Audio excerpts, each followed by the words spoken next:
ધારાસભ્ય પાછળ હું પડી જવાનું છું પછી આ જે બી હોય સાહેબ કહેવાનો મત ધારાસભ્ય છે ધારાસભ્યને હું છોડીશ નહીં।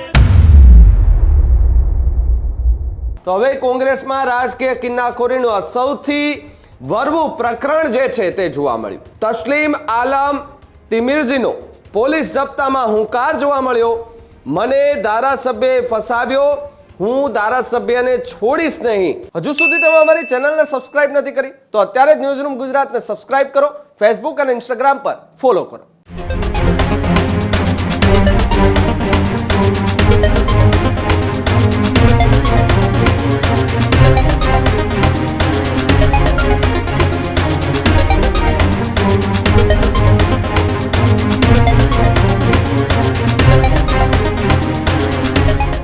સ્થાનિક સ્વરાજ્યની ચૂંટણીનો જંગ જામી ગયો છે અને હવે કોંગ્રેસની અંદર મામલો જે છે તે ગરમાતો જોવા મળી રહ્યો છે। અત્યાર સુધી ટિકિટો જાહેર થતાની સાથે ભડકાના સમાચાર આવી રહ્યા હતા તો હવે કોંગ્રેસમાં રાજકીય કિન્નાખોરીનું સૌથી વરવું પ્રકરણ જે છે તે જોવા મળ્યું।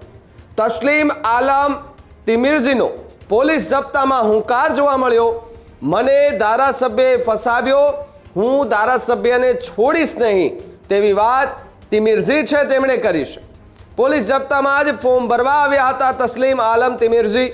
બહેરામપુરા વોર્ડમાં ફોર્મ ભરવા માટે તસ્લીમ આલમ જે છે તે પોલીસના કાફલા સાથે ત્યાં પહોંચ્યા હતા। મને પક્ષનો મેન્ડેટ નહીં મળે તો ચૂંટણી નહીં લડું તે પ્રકારની વાત તસ્લીમ આલમ કરતા જોવા મળ્યા હતા। સાથે જ કપડવંજમાં જે જમીન ગેરરીતિ મામલે તેમની ધરપકડ કરવામાં આવી। તિમિરજીની ધરપકડ મામલે કોંગ્રેસના ધારાસભ્ય સામે એ આંગળીઓ હવે જે છે તે ચિંતાઈ રહી છે। તિમિરજીની ધરપકડથી સ્થાનિક કોંગ્રેસમાં મોટું ધમાસાણ જે છે તે પણ ક્યાંક ને ક્યાંક જોવા મળી રહ્યું છે। જ્યારે કોંગ્રેસમાં રાજકીય કિન્નાખોરીનું સૌથી વરવું પ્રકરણ જે છે તે અત્યારે જોવા મળી રહ્યું છે। તો બીજી તરફ જો વાત કરવામાં આવે તો અમદાવાદની અંદર કોંગ્રેસ એ સતત ને સતત ચર્ચામાં છે, કારણ કે ગઈકાલે કોંગ્રેસ ભવન બહાર પણ કોંગ્રેસના કાર્યકર્તાઓ વિરોધ કરતા જોવા મળી રહ્યા હતા, કારણ કે ટિકિટને લઈને જે પ્રમાણે ધમાસાણ જોવા મળી રહ્યું હતું, જે બાદ હવે તસ્લીમ આલમ તિમિરજી છે તેમનો પોલીસ જપ્તામાંથી આ સૌથી મોટો હુંકાર જે છે એ ફોર્મ ભરવા ગયા તે સમયે જોવા મળ્યો હતો। મને કોંગ્રેસમાંથી હું ભરીશ, બીજા કોઈથી ભરીશ નહીં। પણ કહેવાનો મતલબ એ છે કે કોર્ટમાંથી જતાં ત્યાંથી પોલીસ સપોર્ટથી આ ઓર્ડર મળ્યું છે અને આજ જે બી મારા જોડે જે ધારાસભ્ય છે એ લોકો બધા મારા સાજિદ છે। એ લોકો ટિકિટ ના આપવા દે એટલા માટે આ બધું સાજિદ કરેલું છે। કોણ છે ધારાસભ્ય છે?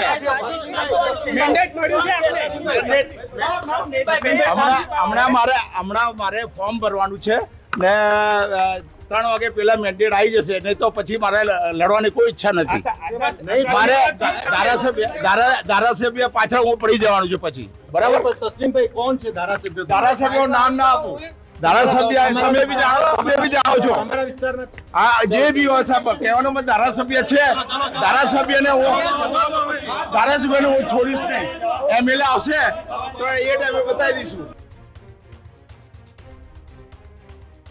અમદાવાદ કોંગ્રેસની અંદર રાજકીય કિન્નાખોરીનું સૌથી વરવું પ્રકરણ જે છે તે જોવા મળ્યું છે। જ્યારે તિમિરજી છે તેમણે એવું પણ કહ્યું છે કે જો એ મેન્ડેટ આવશે ને પછી એ ચૂંટણી લડવાની થતી નથી અને પછી એ ધારાસભ્યને પણ હું જોઈ લઈશ તે પ્રકારનું નિવેદન જે છે એ ફોર્મ ભરતી વખતે તેમણે આપ્યું છે। ત્યારે ન્યૂઝરૂમથી પ્રદીપ મારી સાથે જોડાયા છે। પ્રદીપ, જે રીતે ગઈકાલ સાંજથી જ કોંગ્રેસની અંદર વિખવાદ અને વિવાદ જે છે તે શરૂ થતો જોવા મળ્યો, ચરમસીમાએ વિવાદ પહોંચ્યો હતો ટિકિટને લઈને, મેન્ડેટને લઈને, તો આ તરફ ફોર્મ ભરવા ગયેલા જે તિમિરજી છે તેમનું એક નિવેદન સામે આવ્યું છે, એક ધારાસભ્ય કે જેમની પાછળ પડી જવાની વાત કરવામાં આવી રહી છે। બિલકુલ ભાવિક, આ વિવાદની શરૂઆત એ વર્ષો જૂની વાત છે, પરંતુ બહેરામપુરાના પૂર્વ કોર્પોરેટર છે તસ્લીમ આલમ કે જેમને કોંગ્રેસે ટિકિટ ફાળવી છે, કોંગ્રેસે તેમને ઉમેદવાર જાહેર કરતાની સાથે જ ખેડા જિલ્લા એલસીબીની ટીમ આવે છે અને તેમની ધરપકડ કરે છે. મામલો એ વર્ષો જૂનો છે. ખોટા દસ્તાવેજ અને ખોટી ફરજી કંપની બનાવી જમીન ખરીદવાનો એ આખો મામલો છે. પણ જ્યારે તેમની ધરપકડ થઈ ત્યારે ચર્ચાનો વિષય બન્યો હતો કે કોંગ્રેસના કયા ધારાસભ્યએ એ તસ્લીમ આલમનો ખેલ કરી નાખ્યો. કોંગ્રેસના ખૂબ દિગ્ગજ મોટા નેતા છે, એ વિસ્તારની અંદર એમનો દબદબો છે, અને તેમ છતાંય તેમનો આ ખેલ કરવા પાછળ કોણ ધારાસભ્ય જવાબદાર છે તેને લઈને અત્યારે કોંગ્રેસની અંદર અંદરોખાને એ કાનાફૂસી થઈ રહી છે. પરંતુ ચર્ચા એ વાતની છે કે તસ્લીમ આલમને કોર્ટે જ્યારે પરવાનગી આપી છે ફોર્મ ભરવા માટેની, ત્યારે તેઓ અમદાવાદ ખાતે પોતાનું નામાંકન પત્ર દાખલ કરવા આવ્યા ત્યારે તેમણે બે મહત્વની વાત કરી. પહેલી વાત તેમણે કરી કે 3 વાગ્યા સુધી જો મને મેન્ડેટ મળશે તો જ હું ચૂંટણી લડીશ, અને જો મેન્ડેટ નહીં મળે તો અપક્ષમાં ફોર્મ નહીં ભરું, હું ચૂંટણી નહીં લડું, અને પછી આવનારા ભવિષ્યની અંદર હું એ ધારાસભ્યને છોડીશ નહીં, એ ધારાસભ્યની પાછળ પડી જઈશ. એક વાત એ કે જ્યારે તેમની ધરપકડ કરવામાં આવી હતી ત્યારે એક ચર્ચાઓ ચાલી રહી હતી કે શું કોંગ્રેસના દિગ્ગજ નેતા ભરતસિંહ સોલંકીના નજીકના નેતા એ તસ્લીમ આલમ છે એટલા માટે તેમનો કોઈએ ખેલ કરી નાખ્યો.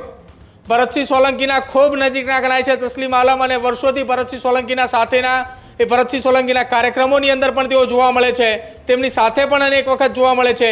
કદાચિત એટલા જ માટે તેમનો કોઈએ ખેલ કરી નાખ્યો હોવાના સમાચાર જે છે તે અત્યારે હાલ આ મળી રહ્યા છે. પરંતુ હવે સ્પષ્ટપણે તસ્લીમ આલમે પણ કહી દીધું છે કે તેમનું જે ખેલ થયો છે તેમાં કોઈ એક ધારાસભ્ય જવાબદાર છે. એમણે એમ પણ કહ્યું કે હું નામ નહીં લઉં, સૌ કોઈ જાણે છે કે કોણ ધારાસભ્ય છે. આવનારા સમયમાં તસ્લીમ આલમ જ્યારે આ ઘટનામાં ધારાસભ્યનું નામ લઈને નિવેદન આપે છે ત્યારે ખ્યાલ આવે છે કે કયા ધારાસભ્ય હતા કે જેમણે તસ્લીમ આલમનો ખેલ કરી નાખ્યો. બિલકુલ બિલકુલ પ્રદીપ, જોડાવા બદલ આભાર અને માહિતી બદલ પણ આભાર. હજુ સુધી તમે અમારી ચેનલને સબસ્ક્રાઇબ નથી કરી તો અત્યારે જ ન્યૂઝરૂમ ગુજરાતને સબસ્ક્રાઇબ કરો, ફેસબુક અને ઇન્સ્ટાગ્રામ પર ફોલો કરો.